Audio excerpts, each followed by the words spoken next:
Hi friends, இன்றைக்கி சாந்தா சமையலில் ரொம்ப சுவையான சிக்கன் மசாலா எப்படி செய்கிறதுங்கிறத பார்க்க போகிறோம். வாங்க அதற்கான பொருட்களையும் அதற்கான செய்முறை விளக்கத்தையும் பார்க்கலாம். இந்த மாதிரி ஒரு டைம் செஞ்சு பாருங்கள், வீட்டில் எல்லோரும் விரும்பி சாப்பிடுவாங்க. நான் சிக்கன் மசாலா செய்கிறதுக்கு ஒரு 100லேருந்து 150 கிராம் பூண்டு எடுத்துருக்கிறேன். உருளைக்கிழங்கு ஒரு 5 உருளைக்கிழங்கு எடுத்துருக்கிறேன். தக்காளி, பெரிய வெங்காயம், இஞ்சி.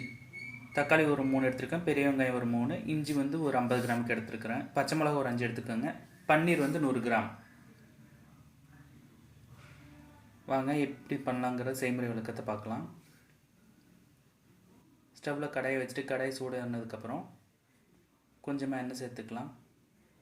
நம்ம இப்போது சிக்கன் மசாலாவுக்கு தேவையான பொருட்களை ஃப்ரை பண்ணி எடுக்க போகிறோம். எண்ணெய் ஊற்றியாச்சு. எண்ணெய் நல்லா சூடேறி வரட்டும். எண்ணெய் நல்லா சூடேறி வந்ததும் நம்ம உருளைக்கிழங்கு, பன்னீர், சிக்கன் எல்லாத்தையுமே கொஞ்சம் லைட்டாக ஃப்ரை பண்ணி எடுத்துக்க போகிறோம். ஃபஸ்ட்டு உருளைக்கிழங்கு இது மாதிரி கொஞ்சம் மீடியம் சைஸாக கட் பண்ணி அதை நம்ம ஃப்ரை பண்ணி எடுத்துக்கலாம். ரொம்ப டீப் ஃப்ரை பண்ண வேணாம், ஓரளவுக்கு லைட்டாக செவர பொன்னிறம் வந்ததுமே நம்ம எடுத்துடலாம். இப்போ உருளைக்கிழங்கு சேர்த்தாச்சு. உருளைக்கிழங்கு நல்லா பொன்னிறமாக வறுபட்டு வரட்டும்.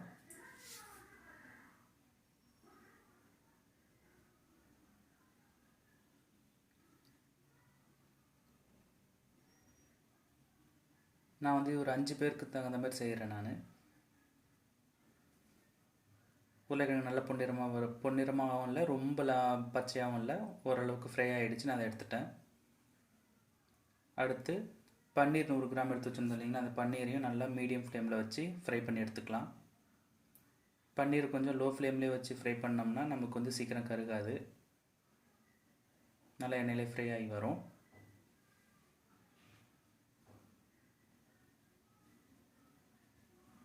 போட்டோன்னே நம்ம பன்னீரை கலர் வேணாம், ஒரு 2 நிமிஷம் விட்டு கலர்னோம்னா நல்லா நமக்கு உடையாமல் வரும். பாருங்கள், நல்லா பன்னீர் நல்லா ஃப்ரை ஆகி வந்துட்டுருக்கு. இப்போ அந்த பன்னீரையும் நம்ம எடுத்து வச்சிடலாம். நான் இன்றைக்கி ஒரு 1 கிலோ சிக்கன் எடுத்துருக்கிறேன். நான் சிக்கனில் வந்து கொஞ்சமாக மஞ்சள் பொடி, உப்பு போட்டு வாஷ் பண்ணி கிளியர் பண்ணி எடுத்து வச்சுருக்கிறேன். அதையும் இப்போ நான் லைட்டாக ஃப்ரை பண்ணிக்க போகிறேன் அந்த எண்ணெயிலேயே.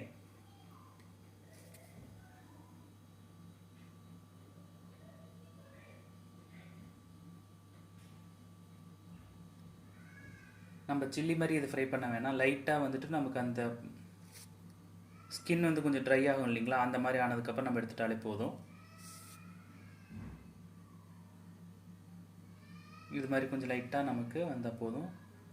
ஒரு 2 நிமிஷத்துக்கு அப்புறம் இது மாதிரி பரட்டி விட்டுங்க அந்த சிக்கனை.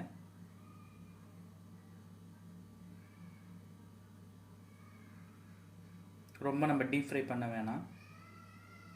மேலே ஸ்கின் வந்து அந்த ஆயிலில் நல்லா பாயில் ஆகி வந்தாலே போதும் நமக்கு.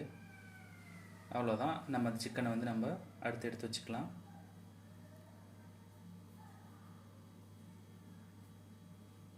அவ்வளோதாங்க. இது மாதிரி இருக்கிற எல்லா சிக்கனையும் நம்ம ஃப்ரை பண்ணி எடுத்து வச்சுக்கலாம்.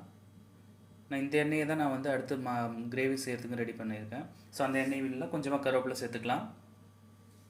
கருவேப்பிலை நல்லா வதங்கி வந்ததும் நான் இஞ்சி, பூண்டு எல்லாத்தையுமே வந்து தனித்தனியாக பேஸ்ட்டாக அரைச்சி வச்சுருக்கேன். ஸோ இஞ்சி பேஸ்ட்டு சேர்த்துக்கிறேன். இப்போ பூண்டு பேஸ்ட்டு சேர்த்துக்குவேன். ஃபஸ்ட்டு பூண்டு போட்டுக்கலாம்.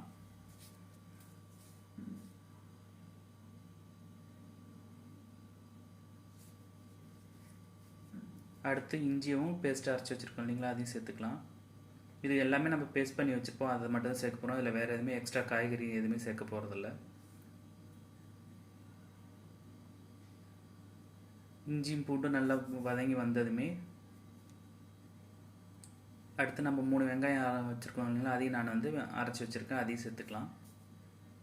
வெங்காயம் லைட்டாக வதங்கி வந்ததுமே தக்காளியும் நான் வந்து அதேமாதிரி மிக்சியில் போட்டு நல்லா அரைச்சி வச்சுருக்கோம். ஸோ அதையும் சேர்த்துக்கலாம். அடுத்து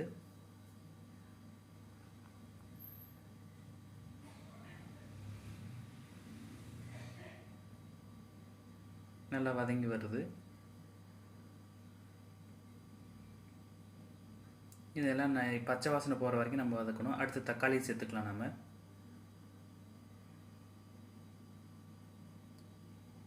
தக்காளிக்கு முன்னாடி ஒரு 5 பச்சை மிளகா வந்து நான் அரைச்சி வச்சுருக்கேன், அதையும் சேர்த்துக்கலாம். உங்களுக்கு காரத்துக்கு தகுந்த மாதிரி நீங்கள் பச்சை மிளகா சேர்த்துக்கோங்க. 1 கிலோ சிக்கனுக்கு 5 பச்சை மிளகா போதும். அதுக்கு மேலே வேணாலும் நீங்கள் சேர்த்துக்கோங்க, உங்களோட காரத்துக்கு தக்கவாறு.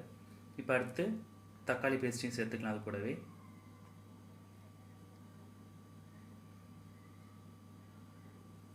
தேவையான மசாலா எல்லாத்தையுமே சேர்த்தாச்சு. எண்ணெய் பிரிஞ்சு வர வரைக்கும் மீடியம் ஃப்ளேம்லேயே வச்சு நல்லா நம்ம கிளறிக்கிட்டே இருக்கலாம். பாருங்கள், எண்ணெய் பிரிஞ்சு வந்துருச்சு. இந்த சமயத்தில் நம்ம ஃப்ரை பண்ணி வச்சுருக்க பன்னீரையும் உருளைக்கிழங்கு அதில் சேர்த்துடலாம். நல்லா மசாலா மிக்ஸ் ஆகுற மாதிரி நம்ம லைட்டாக கிளறி விட்டுக்கலாம்.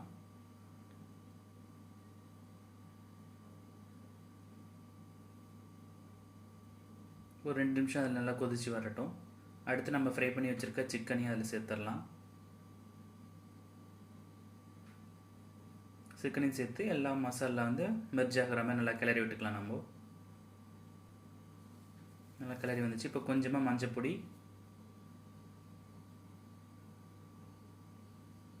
அடுத்து கிரேவிக்கு தேவையான அளவுக்கு உப்பு சேர்த்துக்கலாம். 1லேருந்து 1.25 ஸ்பூன் உப்பு சேர்த்துக்கலாம். மிளகாப்பொடி தனி மிளகாப்பொடி சேர்த்துருக்கேன். நீங்கள் சிக்கன் மசாலா வேணாலும் சேர்த்துக்கலாம். நான் வெறும் தனி மிளகாப்பொடி மட்டும்தான் சேர்த்துருக்குறேன்.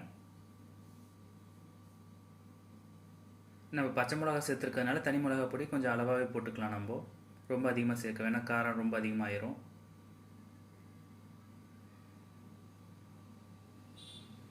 பொறுமையாக கிளறி விடணும். பன்னீர்லாம் உடஞ்சிரும் இல்லைங்களா, அதனால் கொஞ்சம் பொறுமையாக கிளறணும். மீடியம் ஃப்ளேம்லேயே கிளறிட்டு இருந்தோம்னா போதும். கொஞ்சமாக அதில் தண்ணி சேர்த்துக்கலாம். நான் மசாலா அரைச்ச தண்ணியவே நான் எடுத்து வச்சுருந்தேன். ஸோ அதை சேர்த்துக்கிட்டேன். இப்போது ஒரு 1/2 கிண்ணம் அளவுக்கு சேர்த்துக்கிட்டேன். 100 ml. அது நல்லா கொதித்து வரட்டும். கொதித்து எண்ணெய் பிரியிறப்போ ஒரு 10லேருந்து 15 நிமிஷம் கொதிச்சாலே போதும். நமக்கு வந்து கிரேவி ரெடி ஆகிடும். பாருங்கள், கிரேவி ரெடி. எண்ணெய் பிரிஞ்சு வந்துடுச்சு. அவ்வளோதாங்க, சிக்கன் மசாலா ரெடி ஆகிடுச்சு. இந்த வீடியோ உங்களுக்கு பிடிச்சிருந்ததுன்னா மறக்காமல் லைக் பண்ணுங்கள், சப்ஸ்கிரைப் பண்ணுங்கள், பெல் பட்டன் கிளிக் பண்ணி வச்சுக்கோங்க. மீண்டும் அடுத்த வீடியோவில் சந்திக்கலாம். தேங்க்யூ.